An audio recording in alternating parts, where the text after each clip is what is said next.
आप सभी को जय श्री श्याम। कैसे हैं आप? उम्मीद करते सब अच्छे होंगे। प्रेमियों, आज की इस वीडियो में हम बात करेंगे कि घर के मंदिर में जल क्यों रखा जाता है। काफ़ी प्रेमियों का यही सवाल आया था, तो इसी विषय पर हम डिस्कस करेंगे।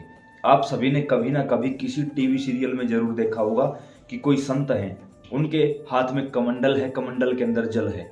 कोई वरदान देना होता है, कोई श्राप देना होता है, जल निकालते हैं, तुरंत श्राप दे देते हैं और वो चीज़ फलीभूत होती है, वो चीज़ काम करती है। इसी प्रकार आपने वास्तविक जीवन में भी देखा होगा, जब हमारे घरों में कोई संत आते हैं उनके पास कमंडल में जल होता है। इसी प्रकार आप लोगों ने ये भी देखा होगा, जब हम किसी मंदिर में जाते हैं तो वहां भी किसी ना किसी पात्र में जल भरकर रखा होता है, विशेषकर तांबे के पात्र में। अब आप लोगों ने अपने घर के मंदिर में भी जल भरकर रख रखा होगा और हो सकता है आपको इसका कारण ना पता हो। तो देखिए, जल एकमात्र वो वस्तु है जो किसी भी एनर्जी को बहुत जल्दी सोख लेती है, अपने अंदर समा लेती है।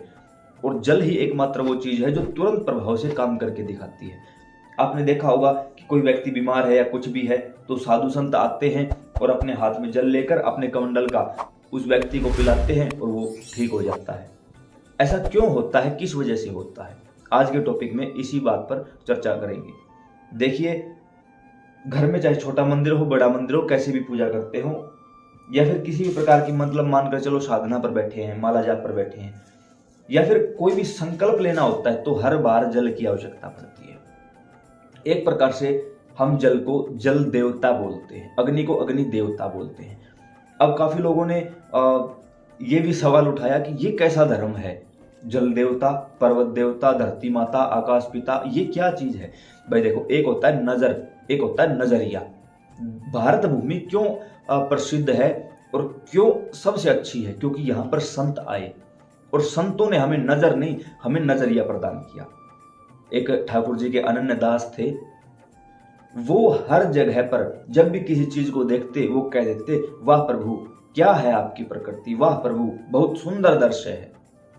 ऐसे ही एक दिन विचरण कर रहे थे और चलते चलते किसी संत के साथ किसी जगह पर देखते कि एक मरा हुआ कुत्ता है। उसको देखकर उस संत ने कहा कि वाह प्रभु क्या है आपकी प्रकृति। तो दूसरे संत थे, उन्होंने कहा कि महाराज ये क्या बात हुई, मरा हुआ कुत्ता पड़ा है और बताओ इसमें क्या अच्छा है, क्या प्रभु की लीला है। संत मुस्कुराए और कहा, देखो इसके दांत कितने चमक रहे हैं। उनको वो मरा हुआ कुत्ता नहीं, उनके चमकते हुए दांतों पर उनकी नजर गई। ठीक इसी प्रकार हम हैं और संत हैं। हमारे अंदर भिन्नता क्या है, खुद भगवान शिव ने कहा है, मोते अधिक संत करी लेखा, कि सबको मेरे समान मानना लेकिन संतों को मुझसे भी ऊपर। क्यों? क्योंकि दुनिया के पास नजर है, हमारे पास संतों ने नजरिया दे रखा है। इसी कारण हमको हर जगह केवल अच्छी चीज दिखाई देती है, जिसको अच्छी चीज दिखाई नहीं देती। हम में और संतों में यही भिन्नता है, हम सामने वाले व्यक्ति के केवल दोष देखते हैं। पूरे सुंदर शरीर को छोड़कर उस जगह पर नजर जाएगी जहां गंदगी होगी, किसकी? मक्खी की। मक्खी वही बैठती है ना, हमारी हालत मक्खी वाली है। हमारी नजर वही जाती है जहां पर कमजोरी होती है और संत की नजर वहां जाती है जहां पर अच्छाई होती है। संत को किसी का दोस्त नजर नहीं आता। ऐसे में दुनिया के पास नजर है, हमारे पास नजरिया है। इसी कारण भारत भूमि श्रेष्ठ है और इसी कारण भगवान को प्रभु और संत को महाप्रभु कहा जाता है। तो जब हम जल अपने पास रखते, आप प्रैक्टिकल करके देखना इस चीज को। अपने घर के मंदिर में आपने जल रखा, दीपक जलाओगे। कुछ घर ऐसे हैं जहां दोनों समय पूजा होती है, कुछ घर ऐसे हैं जहां एक समय 24 घंटे में एक समय तो दीपक जलता है। दीपक जलाते ही दीपक की रोशनी इस जल के अंदर आती है और इस जल को चार्ज कर देती है, एक्टिवेट कर देती है पूरी रोशनी। सामने जो देवता होते हैं उसकी एनर्जी भी जल के अंदर आ जाती है। यहाँ बैठकर हम कोई माला करते हैं, कोई नाम जाप या कोई मंत्र जाप करते हैं, कोई चालीसा पाठ स्तुति करते हैं, उसकी पूरी एनर्जी भी इस जल के अंदर चली जाती है। उसके बाद हम उस जल का करते क्या है, आप लोगों ने किया भी होगा या देखा भी होगा। कुछ लोग अपने घर में जल का छिड़काव करते हैं, कुछ लोग सूर्य भगवान को जल देते हैं, कुछ तुलसी में जल डालते हैं, कुछ पीपल या बरगद के अंदर जल डाल देते हैं, कुछ उसी जल को शिवलिंग पर समर्पित करते हैं और कुछ लोग आपने देखा होगा, बहुत कम लोग ऐसे हैं जो उस जल को पी जाते हैं। अब देखो, यहाँ बैठकर मैंने 1 घंटे माला की, ओम नमः शिवाय ओम नमः शिवाय, तो 1 घंटे में मैंने 108 माला कर दी। तो 108 मालाओं का जो प्रताप है वो इस जल के अंदर है। उस समय तक दीपक जला, उसकी एनर्जी इसके अंदर है। जो देवता सामने विराजमान हुए उसकी एनर्जी इसके अंदर है। अब बताओ कितना पावरफुल होगा ये जल। अब अगर घर में कोई भी बीमार व्यक्ति है, प्रैक्टिकल करके देखना, कोई बीमार, जिसको शारीरिक बीमारी है, बुखार होना, एलर्जी होना, कुछ भी होना, उसके नहाने के जल में इस जल को मिला दो, उसको नहाने के लिए बोलो। 5-7 दिन आप लगातार ऐसा करके देखो, उसकी जो एलर्जी टाइप है वो बिल्कुल ठीक हो जाएगी। किसी को आंतरिक परेशानी, अंदर इन्फेक्शन हो जाना, छाले हो जाना, फाले हो जाना, कुछ भी ऐसी चीज है, उस व्यक्ति को ये जल पिला कर देखो। पिलाने से पहले आपको उस देवता से प्रार्थना करनी है, जिस देवता की आपने पूजा की है, कि प्रभु ध्यान रखना, लाज रख लेना। बस प्रार्थना करते ही तुरंत प्रभाव से हरि व्यापक सर्वत्र समाना, प्रेम ते भई प्रगट मैं जाना। भगवान तो हर जगह है, लेकिन उसको प्रकट करना पड़ता है, और एक साधक का प्रेम उसको प्रकट कर देता है। ठीक उसी प्रकार, जिस प्रकार घी कहाँ है? दूध में, लेकिन दूध में घी कहाँ? दिखाओ, कोई दिखा नहीं सकता। लेकिन फिर एक ऐसी प्रक्रिया होती है, दूध को एक प्रक्रिया से गुजरना पड़ता है, छाछ अलग रह जाती है, घी अलग हो जाता है।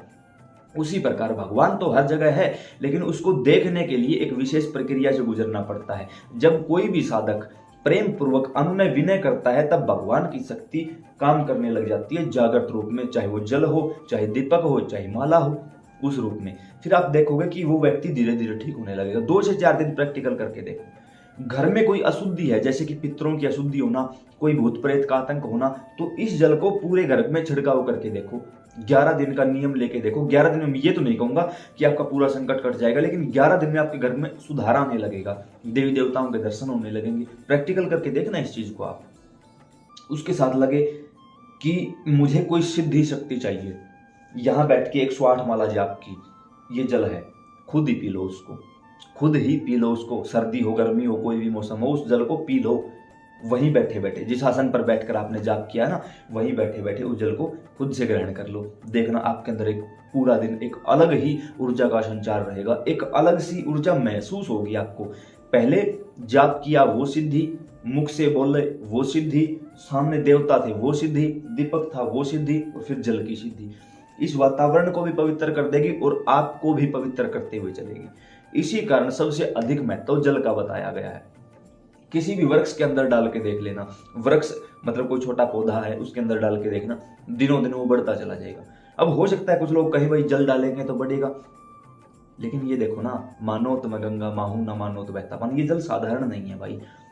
कोई भूत प्रेत किसी के शरीर पर हावी है, उसको पिला दिया करो, वो धीरे धीरे देखोगे बिल्कुल ठीक होने लगेगा। भूत प्रेत को उस जगह को, उस स्थान को छोड़ना होगा। क्यों? क्योंकि पढ़ना है तो स्कूल कॉलेज जाना पड़ेगा, नहीं पढ़ना तो कहीं मत जाओ, अनपढ़ अपने आप रह जाओ। इसी प्रकार शुद्धिकरण चाहिए तो कुछ करना पड़ेगा, नहीं चाहिए कुछ मत करो। ये व्यवस्था है प्रकृति की। तो ऐसे में आप जो जल रखते हो, नहीं रखते हो तो आज अभी से रखना शुरू कर दो। तांबे के किसी बर्तन में घर के मंदिर में जल रखो, घर के मंदिर में जल रखा, जो भी पूजा पाठ करते हो कर लो। उसके बाद ज्यादा परेशानी है तो खुद ही पी लो, अन्यथा इस जल का पूरे घर में छिड़काव करके दोबारा से नया जल भर के यहाँ रख दो। पूरा दिन वो जल आपके घर के आसपास अगर कोई नेगेटिविटी है ना, उसको भी सोख लेगा अपने अंदर। कभी प्रैक्टिकल करके देखना इन चीजों को। तो उम्मीद करता हूँ ये जानकारी समझ और पसंद आई होगी। अन्य प्रेमियों को जरूर सुनाना, ताकि वो भी समझ सके कि हम घर के मंदिर में जल क्यों रखते हैं। जय सिया राम।